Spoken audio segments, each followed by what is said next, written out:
Assalamualaikum warahmatullahi wabarakatuh.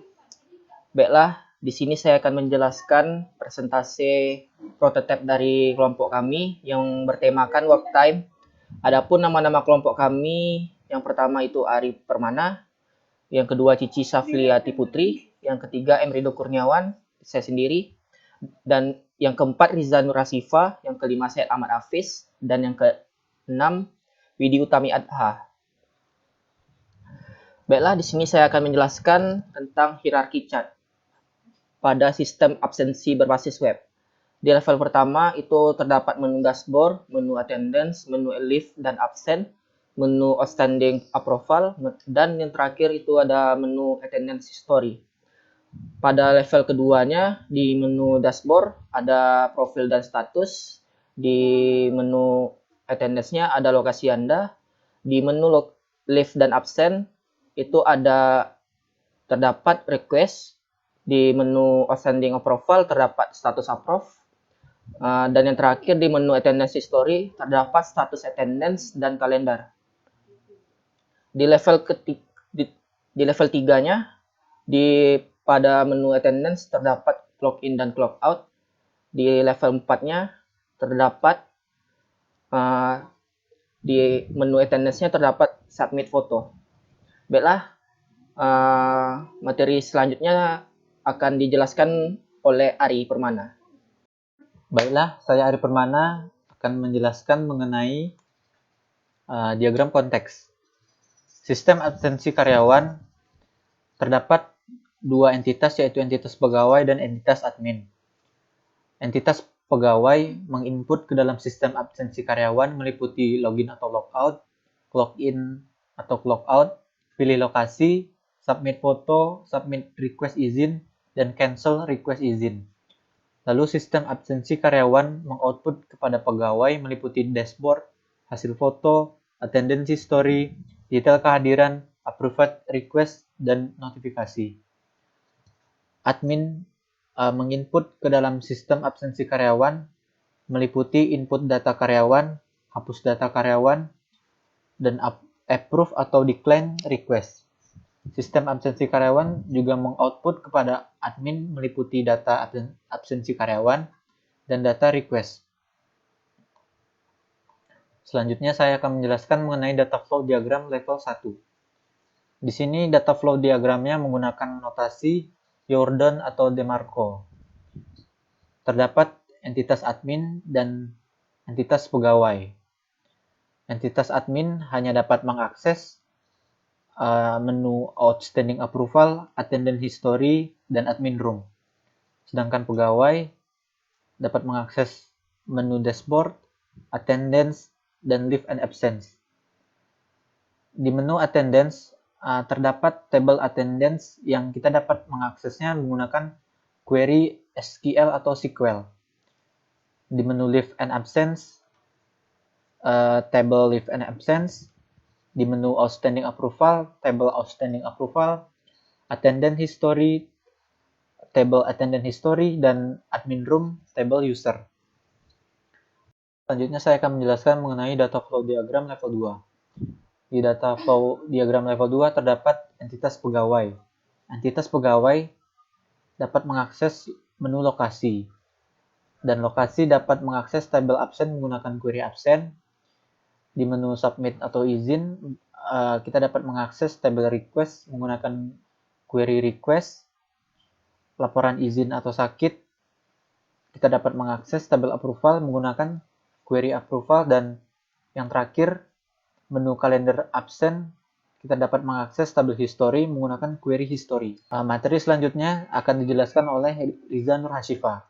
Baiklah, saya Riza Nur Hasifa akan menjelaskan tentang materi UML, jenisnya yaitu use case diagram. Jadi di sini ada dua aktor.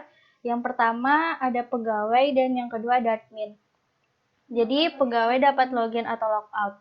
Kemudian ketika pegawai ingin mengisi absen, pegawai harus menginputkan lokasi maupun fotonya pada saat itu juga dan kemudian datanya dikirim ke admin.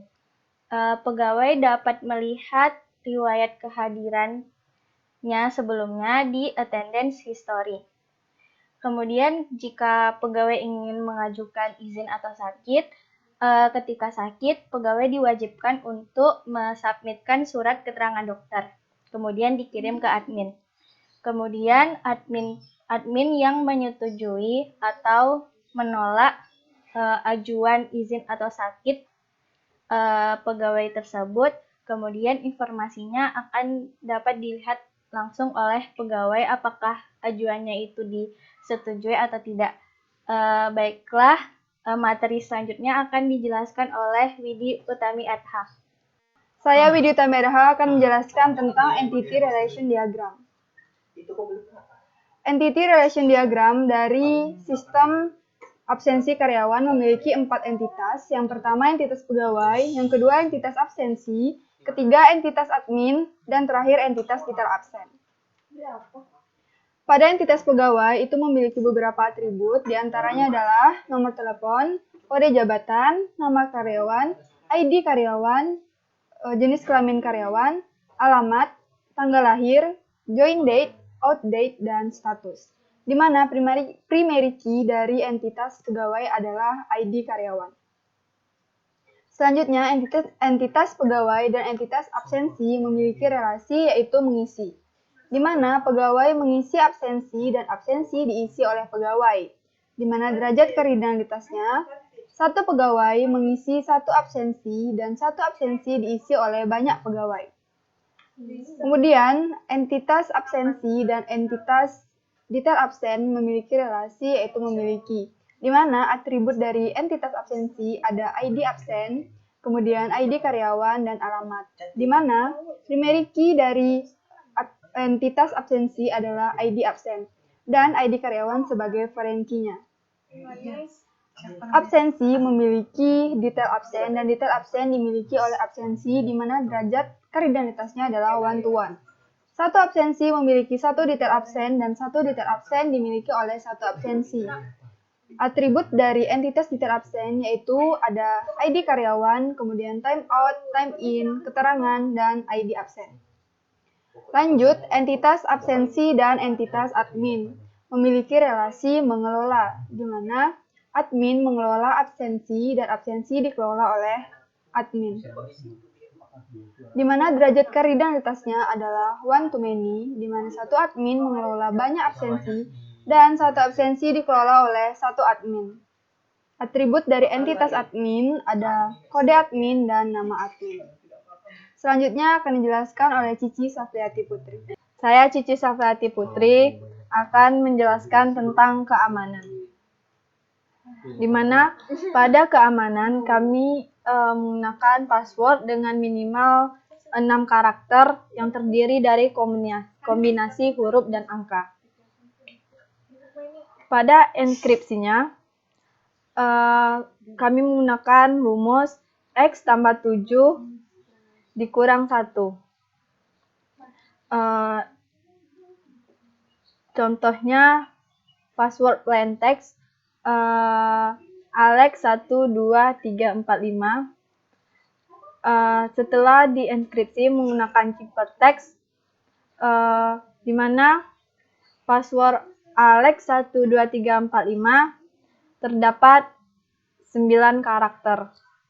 Setelah dimasukkan ke rumusnya, X tambah 7 dikurang 1, jadi banyak karakter 9 ditambah 7 dikurang 1 menjadi 15. Jadi password Alex 12345 setelah dienkripsi menjadi PATMRCMAS, di mana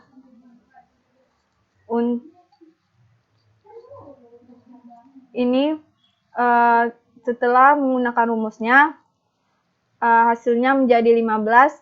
Jadi A-nya setelah dienkripsi akan dimulai dari P. Dan selanjutnya L, A, B, C, D, E, F, G, H, I, J, K, L. Untuk L-nya akan dimulai dari A. Selanjutnya untuk E-nya akan setelah dienkripsi menjadi T, dan X-nya setelah dienkripsi menjadi M. Dan untuk password angkanya, kami menggunakan untuk inskripsinya menggunakan awalan dan akhiran dari masing-masing nama anggota kelompok.